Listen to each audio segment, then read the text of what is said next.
Ah, you little gopher, come here. There you go.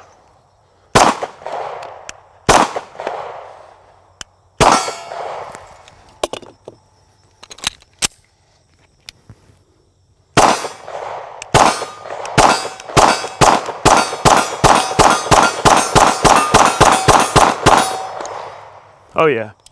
All right, guys. Shooting the little Canik TP9. This is actually a handgun that I've been working with pretty good bit recently, and I've been trying to really just develop a solid opinion of it. I've probably shot, I want to say, around 500 rounds out of the gun before we started filming this today. I've been running some of the Federal 124 grain ball through it, pretty heavy. A lot of mag dumps, slow fire, grouping. And I tell you what, very, very interesting pistol design. It's Turkish produced, and I would say probably what I'm basing my opinion on mainly is the value of the pistol. This entire rig right here that you'll see in a minute, it comes with like a Blackhawk style holster, 2 magazines, a mag loader, little plastic case and everything. And I tell you what, it's just a value, I mean, they're around $350 street. Which is a very reasonably priced handgun. It is a copy, essentially a copy of the Walther P99, which many of you know is a very popular pistol that Walther produces. One of the things that they got right with this gun, right out the gate, is they changed the magazine release. The Walther P99 uses a European style magazine release that's located on the bottom of the trigger guard. And for some American shooters, that's a master of arms type of thing that many of us aren't used to. So what they did is they added an American style mag release, which is kind of nice. The magazine on the gun, it's not a flush fit. It fits in there kind of, it's a very large grip profile. Okay, so it's very big. But the nice thing about that big honking grip, you get 18 rounds of the magazine, 19 with 1 in the chamber. Kind of cool, So it's a full size duty style handgun. All right, it is striker fired. Okay, the gun has a take up, kind of like a double action. The trigger sets just like on a Walther P99, and then it breaks. All right, and that single action break, that's probably, you got that little bit of reset right there. That break is about 5.5 pounds, so not real light. It's probably about like a factory Glock trigger. Okay, now another interesting thing about this gun is that you can drop the striker with this little lever on the top, just like the original Walther P99. Now, the original Walther P99, it was only on one side, but on this one, it's truly ambidextrous, which is nice. You just push down on this little block right here on top, push down, and that drops the striker. So if you want to carry the gun, you load it, okay, round in the chamber, all good to go, drop the striker, holster the gun. All right, bring the gun out of the holster, and then when you bring that trigger in, you got a double action squeeze, much like a revolver. It's almost like a revolver trigger. It reminds me of like a heavy J-frame trigger. So for some of you guys that are into revolvers, it's a very interesting gun. So it lacks a manual safety, which for some of you might be a little bit odd. However, we're gonna shoot the gun some more. Let me top off some mags, and we'll get back to it. I'm gonna try that double action out, and we'll slow fire at some longer range targets, maybe a couple of sodas. Let's get after it. All right, guys, I got a couple more mags topped off here. We're gonna try the double action out on the gun. It's very heavy, but we're gonna try it. And there's a couple of things about the pistol I forgot to talk about. We'll cover those as we roll along here. Let's just, we're gonna try a 18 by 24. I do have one shot that landed near the center where I was shooting in the intro segment. But it's about close to 20 yards away. I'm gonna try double action on that plate.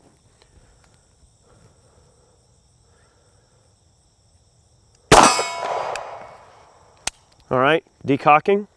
We're gonna try about 5 shots here.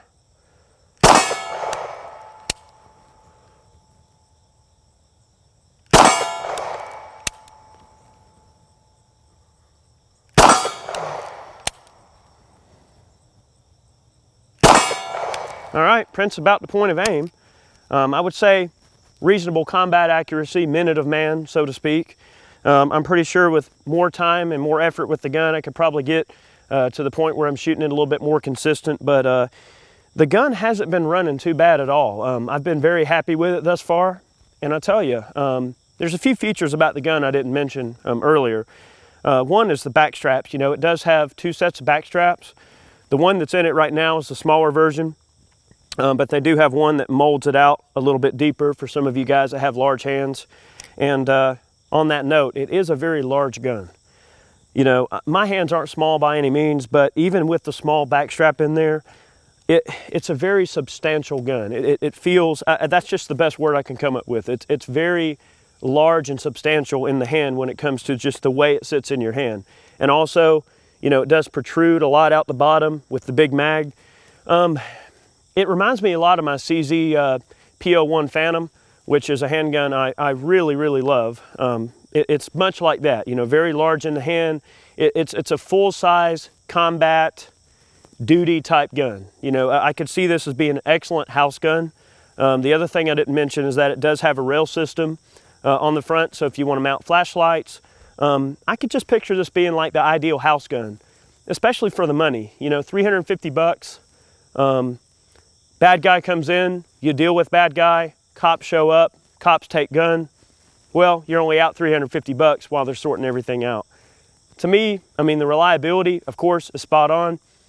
You know, a semi-auto that's a full capacity, full-size handgun for 350 bucks. To me, that's kind of the selling point of this gun. I'm gonna shoot it some more. We got a gong up there at 50 yards. I'm gonna try first shot double action. We'll see if we can finish him out here. And bear in mind, guys, this is way further you're ever gonna shoot in a handgun fight. Let's just to see if we can do it.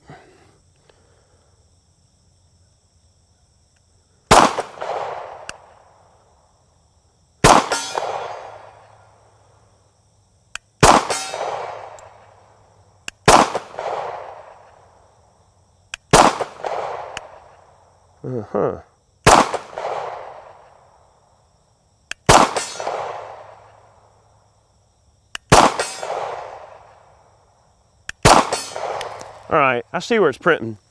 I'm gonna try the gong at 100. I know we're building air castles there, but we're gonna try it.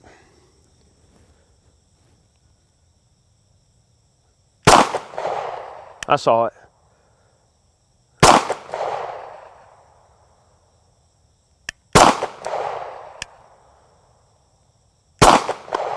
I saw where it hit.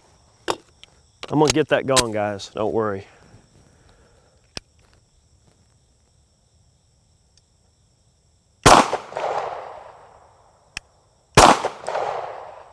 Hitting just under it.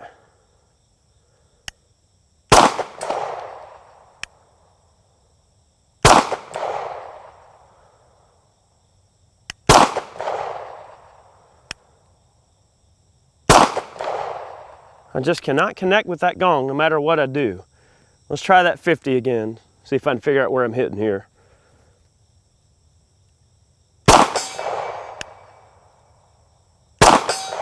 I'm printing right on the bottom. All right, maybe I just need to bring my point of aim up. Let me aim a little bit higher. It seems like these sights, the way they're set up, they are printing slightly low. I think the factory regulated distance on these sights, probably about 15 yards if I had to guess. It shoots the point of aim at 15, and of course further out you go, the lower it's gonna print. All right, let me bring my point of aim up on that, see if I can hit him.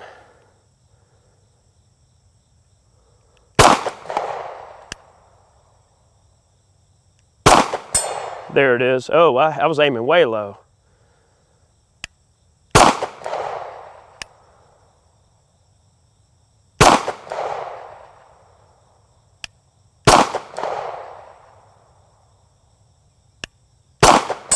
There it is.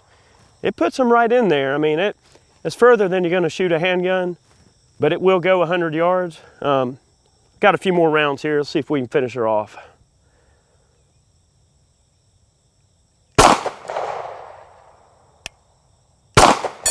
There it is. I think I know where to aim now.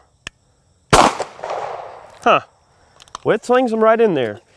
We're gonna top off some mags here and move on to other things here. Little gun's running really well. One thing in the manual I read, now I do read the manual. I know some people don't read the manual, all right? but I'm one of those guys, I feel like I'm pretty knowledgeable with guns, but still, regardless, I always read the manual. And one thing in there I noticed that it said that I was kind of shocked by. It said that all of the internal surfaces of this gun are coated in nickel. So it's nickel plated, I guess, or nickel coated or whatever. And then they paint on top, like some sort of proprietary coating, maybe a Cerakote or a Duracoat, I don't know, probably not something like that since they're made overseas. I mean, they are made in Turkey, but you know, that's kind of neat to know that a gun in this price range has those types of coatings, and they do offer these guns in a variety of colors. This particular one, of course, is OD green, but they do offer them in tan, black, I think like 2 other colors. So, you know, for me, again, the thing that I keep developing when it comes to opinion on this gun is value. You know, and that's the thing. It's a value. It's an excellent value. It seems to run just fine. And what I actually bought this pistol for was for riding around on the 4-wheeler, out on the farm, you know, dragging deer out of the woods. And if the thing takes a hike out of the holster, drops down in the mud, it's nothing to cry about. All the internal surfaces are coated. The gun is very easy to disassemble. It's basically just like most other semi-automatic pistols. You've got, you know, a lever down here you pull down, a bar, you know, relieve the tension on the slide, pull down, decock, and the slide just pushes right off. Okay, very robust construction. I don't really see a whole lot to be desired there. Okay, disassembly, pretty simple. You got a captured guide rod assembly, pretty straightforward there, guys. Barrel drops out and down, just like many other semi-automatic pistol designs. And of course, I have been shooting the crap out of this thing, and I haven't cleaned it once. And it's still holding up really well. You know, I've purposely tried to abuse this gun. And there are a couple of spots on the inside of the gun from wear and tear where we've been shooting it, where I can see a little bit of that paint is trying to flake off there. And it does look bright and shiny underneath. So is that nickel? I don't know, but that's what's in the manual, and I thought I would tell you guys that. Very, very interesting. So we're gonna keep shooting it some more. Let me top off some mags. We'll get back to it. All right, guys, got a couple more mags topped off. We're gonna pick up the pace a little bit. Then we put some rounds on these baddies up close here. And yeah, you know, very informal review, guys. I really wanted this review to kind of fall into that category. Nice and simple. And the gun is nice, you know, it really is. I can't honestly say that I have any qualms or problems with the gun so far. I mean, I've got, at this point, close to 700 rounds out of it, not a single stoppage, no major issues. One thing that I did forget to mention to you guys earlier, review-wise, I mean, we are reviewing this gun. Doesn't feel like a review, but we are reviewing it. The magazines are produced by Metgar. So, in case you guys want to know, they do use Metgar magazines, very high quality. All right, let's pick up the pace here and destroy some things here. Start on the right, work my way over to the left here.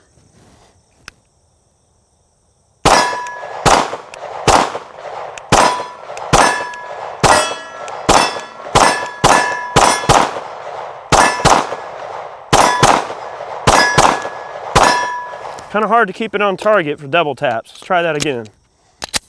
All right, over here to my left here. See.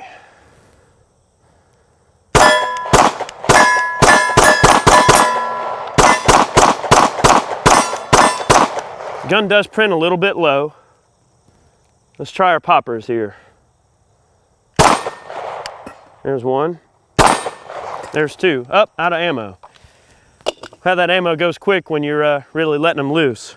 All right, couple more mags here, guys, and we're gonna close this video out. I've really enjoyed shooting this gun today. I do notice the trigger reset's a little bit spongy, but as we're shooting it more and more, it is getting smoother and smoother. Right out of the box, we did have a couple of problems, I will admit. We had the gun sort of doubling up on us a little bit. You know, we'd shoot one shot, like pow, pow, and it'd go, it'd actually shoot a couple of shots. What was happening was the decocking mechanism on the gun somehow was getting, you know, tripped when the slide was going into battery, and sometimes that striker would fall and cause the round to discharge inadvertently. We looked at the gun, took it apart, took it back out and ran it some more. It has not done it since. I'm thinking that maybe it was just a random anomaly that is gone now. I haven't had it double up yet. I'm gonna try those double taps again. I really wanna get this thing controllable for me, and then we're gonna take some shots at sodas, finish this little video out here. little gun's running nice. I do like it. I like how you can pre-stage a trigger, and then it's pretty much, reminds me of a nice XD trigger. Maybe a little bit heavier than an XD, but certainly in that range in terms of the over travel is non-existent. It stops nice and clean when it breaks clean and it stops, which is nice. All right.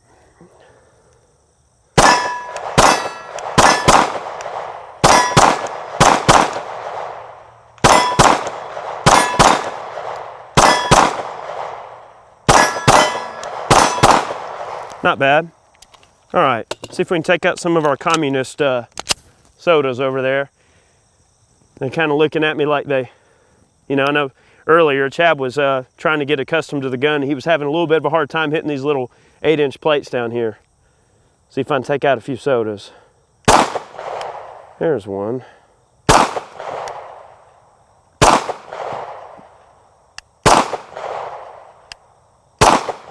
Just missed him. That little turd. Really? Hitting all around him. There he goes. Wow, it was a solid hit. You know, the gun, in my opinion, doesn't lend itself for shooting like tiny targets. I mean, it's not a bullseye pistol, but it's a good, reliable combat pistol where you're worried about minute of man accuracy at combat distances. To me, it just seems to excel at that. I'm sure with a little more work, I could probably get a little bit better with the gun. It's certainly not a Smith & Wesson M&P Pro Series by any means. That gun is amazing, but it is half the cost. So guys, I mean, that's something to consider. You got to think of the cost of this gun. Let's try our 18 by 24 there.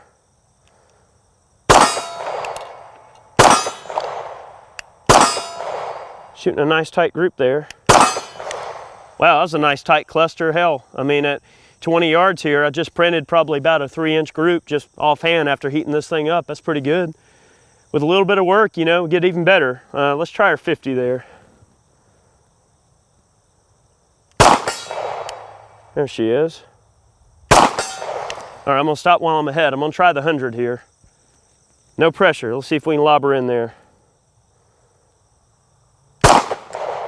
Oh man, just under it. Come on now, don't do me that way. Last shot. All right, 100 yards. I'll keep that. All right. Well guys, the little Canik TP9 seems to be performing quite well. I've ran the gun a lot. In gun reviews, we typically try to run between 400 and 700 rounds. It really just depends on how long it takes us to get accustomed to the gun.